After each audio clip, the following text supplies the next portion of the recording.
Chemical kinetics ख़त्म करने वाले हैं आज सिर्फ 30 मिनट्स में। तो तैयार हैं आप लोग? केमिकल काइनेटिक्स बेसिकली एक ब्रांच ऑफ केमिस्ट्री है। इसमें हम जो हमारे बेसिक रिएक्शंस होते हैं वो कितनी देर में हो सकते हैं उसके बारे में पढ़ते हैं। और रिएक्शंस 3 टाइप के होते हैं, बहुत जल्दी होने वाले, थोड़ा धीरे आराम से होने वाले, और जो होते हैं एकदम ही ख़त्म, हद से ज़्यादा ही धीरे। और इसमें केमिकल रिएक्शन में हम पढ़ते हैं जो मॉडरेटली फास्ट होते हैं, आराम से होने वाले होते हैं, उन पे होते हैं सारे लॉज अप्लाई। चलो आते हैं फिर रेट ऑफ रिएक्शन पे। रेट ऑफ रिएक्शन को हम स्मॉल आर कहते हैं।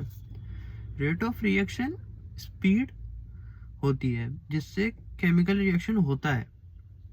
रेट ऑफ रिएक्शन को हम 2 तरीकों से निकालते हैं, क्वालिटेटिव एनालिसिस और क्वांटिटेटिव एनालिसिस। क्वालिटेटिव एनालिसिस में स्टडी होती है रेट ऑफ रिएक्शन की by change in colour, pH या फिर हीट। और क्वांटिटेटिव में होती है चेंज इन कंसंट्रेशन। ये चीज याद रखने की है, क्वांटिटेटिव में होती है change in concentration with respect to time.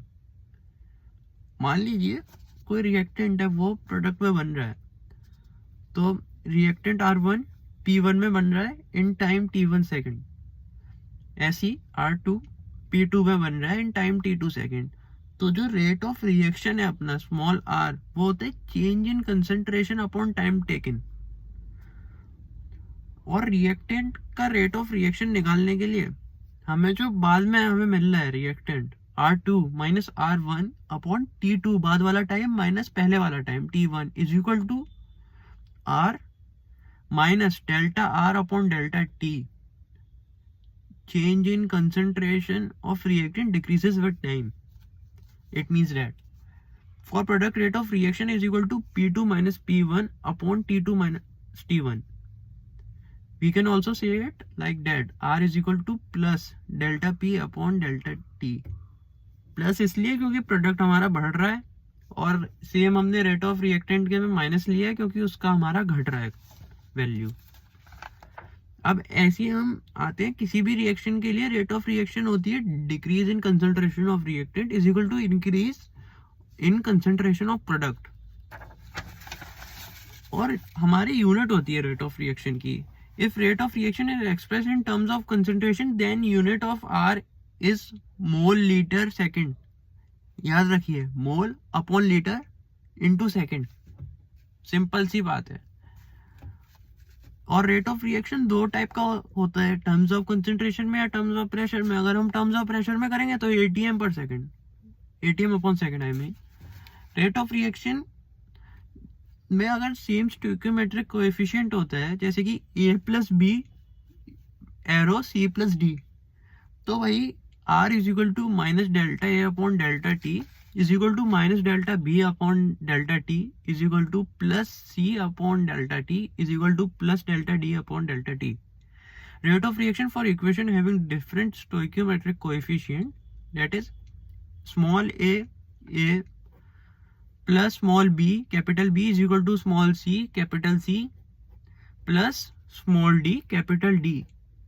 तो इसको हम करेंगे R is equal to minus 1 upon A into delta A upon delta T is equal to minus 1 upon B delta B upon delta T is equal to plus 1 upon C plus delta C upon delta T is equal to plus 1 upon D delta D upon delta T. For example लेते हैं ammonia का formation. Ammonia की equation होती है N2 plus 3H2, फिर हम arrow बनाएंगे reversible वाला, तो 2NH3 प्रोडक्ट। तो इसको हम सॉल्व कैसे करेंगे? N2 में हमारा स्टोइकियोमेट्रिक कोएफिशिएंट 1 है, तो हम लिखेंगे minus 1 upon 1 into delta N2 upon delta T, same जैसे हमने करा, is equal to minus 1 upon 3 delta H2 है अपना, H2 upon delta T is equal to plus 1 upon 2 delta NH3 upon delta T। ठीक है, तो अब हमारा रेट ऑफ रिएक्शन कंप्लीट हो गया, टाइप्स ऑफ रिएक्शन हो गया, किंग रिएक्शंस पे लगता है कंप्लीट हो गया। अब आते हैं हम एवरेज एंड इंस्टेंटेनियस रेट पे। तो अपनी जो एवरेज रेट होती है वो ओवरऑल जितना रिएक्शन अपना हुआ है उसकी रेट होती है total change in concentration upon total time taken. ठीक है, और इंस्टेंटेनियस रेट होती है वो rate at a particular instant of time पे होती है। जैसे तुम कार चला रहे हो, तुम्हारी एवरेज स्पीड है, तुम हाईवे पे चले, कभी 80 पे चले, कभी 100 पे चले, उसकी एक ओवरऑल एवरेज स्पीड है। मैंने तुम्हें फोन किया, तुम उस मोमेंट पे जिस स्पीड पे चल रहे हो वो तुम्हारी इंस्टेंटेनियस स्पीड है। तो ऐसी रिएक्शन में होता है, एक एवरेज रेट होती है और एक इंस्टेंटेनियस रेट होती है। जो हमारी ग्राफिकल, हम ना अपनी जो इंस्टेंटेनियस रेट होती है, एवरेज रेट, इनको ग्राफिकल तरीके से डिटरमाइन भी करते हैं। एवरेज रेट को हम नॉर्मल जो अपना स्टार्टिंग का फॉर्मूला था उससे करते हैं, और सॉरी गलती हो गई थी, इंस्टेंटेनियस रेट को करते हैं हम अपने स्लोप ऑफ टेंजेंट से ग्राफ बना के। तो हमने ये भी पढ़ लिया। अब इसमें एक बहुत इंपॉर्टेंट लॉ है, लॉ ऑफ मास एक्शन। ये गोल्डबर्ग एंड वेज ने दिया था। इससे हम कैलकुलेट करते हैं रेट ऑफ रिएक्शन। जैसे कोई भी रिएक्शन है, small A capital A plus small B capital B arrow, फिर कुछ प्रोडक्ट बन रहा है अपना, मान लीजिए ऐसा है। अपना जो रेट ऑफ रिएक्शन होता है वो डायरेक्टली प्रोपोर्शनल होता है। कैपिटल ए की पावर में ए आएगा, फिर कैपिटल बी की पावर में स्मॉल बी आएगा, और प्रोपोर्शनलिटी का साइन हटाएंगे तो are is equal to k, A की पावर स्मॉल ए, बी की पावर स्मॉल बी। ये रिवर्सिबल रिएक्शन में काम नहीं करता है। एक बात याद रखने की, अगर रिवर्सिबल का साइन है और पूछा जा रहा है कि लॉ ऑफ मास एक्शन लगेगा या नहीं, तो जाहिर सी बात है नहीं लगेगा। सुनिए तो फिर, according to this law at a particular temperature the rate of reaction is directly proportional to the product of molar concentration of reactant raised to the power equal to the stoichiometric coefficient in a balanced chemical equation। Balanced chemical equation होना जरूरी बात है। लेते हैं एक equation, वही पुरानी वाली, small A capital A plus small B capital B और एरो प्रोडक्ट। तो लिखेंगे हम R directly proportional to A की पावर ए इंटू बी की power B is equal to R is equal to K की पावर वो K into A की power A into B की पावर बी। इधर हमारा टेम्परेचर कांस्टेंट है, R हमारा रेट ऑफ रिएक्शन है, के हमारा वेलोसिटी कांस्टेंट या फिर स्पेसिफिक रेट कांस्टेंट है। इसे रेट कांस्टेंट कह दीजिए, इजी रहेगा याद रखने में, भूल जाते हैं। एग्जांपल वो अमोनिया वाला लेते हैं, 1N2 plus 3H2 is equal to 2NH3।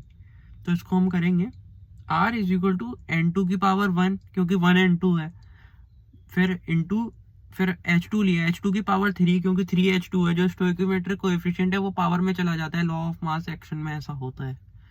अब हम पढ़ते हैं कैरेक्टरिस्टिक्स ऑफ रेट कांस्टेंट। आइए, जो भी हमारे रिएक्शंस होते हैं उनकी एक वैल्यू होती है पर्टिकुलर टेम्परेचर पे। हर टेम्परेचर पे अलग अलग वैल्यूज होती है के की, और के हमारा डायरेक्टली प्रोपोर्शनल होता है। टेम्परेचर के साथ साथ अपना के बढ़ता जाएगा, रेट ऑफ रिएक्शन भी बढ़ती जाएगी, जाहिर सी बात है। जितनी ज्यादा वैल्यू उतना ज्यादा reaction rate, therefore it is known as velocity constant also. Simple सी बात है यार, किसी चीज से तुम्हारी चेंज हो रही है रेट, तो उसको तुम वेलोसिटी कांस्टेंट कह सकते हो, नहीं कहोगे क्या?